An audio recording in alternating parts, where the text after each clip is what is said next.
su kuma sauran darasi da yake darasi ga 'yan uwa, sauran 'yan uwa ainihin su gane cewa ita nasara a wajenmu da irin wa'annan jarabawoyi. Ita nasara fa ba za su zo sai da irin wa'annan jarabawoyi. Jarabawoyin nan duk da musibu ne, amma ma'anan jarabawa gwaji, ana gwada mutum ne a ga dakewansa, a ga dauriyansa. To wa'annan taɓa mun nan da ake shi ne ƙarfinmu.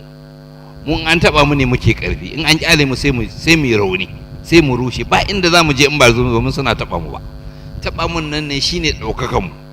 Kun ga ainihin jamhuriyar musulunci ta Iran da ta samu, ai ba ta samu ba sai su kanan bakon jinin shuhada.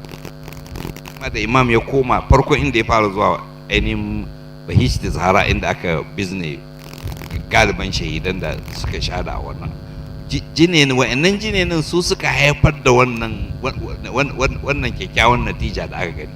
Kuma wannan mutum zai iya ganin cewa karfin mu yanzu ba wani abu ne illa sakamakon taɓa mun da ake.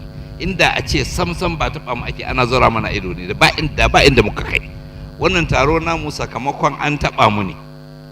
Kuma za ku ga cewa su da kansu azzalumai akwai wannan private discussion, ba yana magana da abokinsa ne, wannan Baragulbi, mai martaba Baragulbi zan ce masa, ko mai girma Baragulbi, mai girma Baragulbi yana tattaunawa da wani abokinsa na kudda kudu. Ya ce masa, kai me yasa ka je ka karanta Fatiha ne?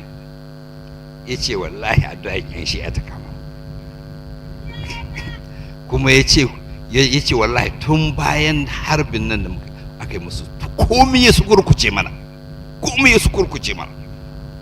Kuma haka nan mutum ya lura, tun bayan wani waƙiyan gaba ɗaya komai ya su kurkuce musu.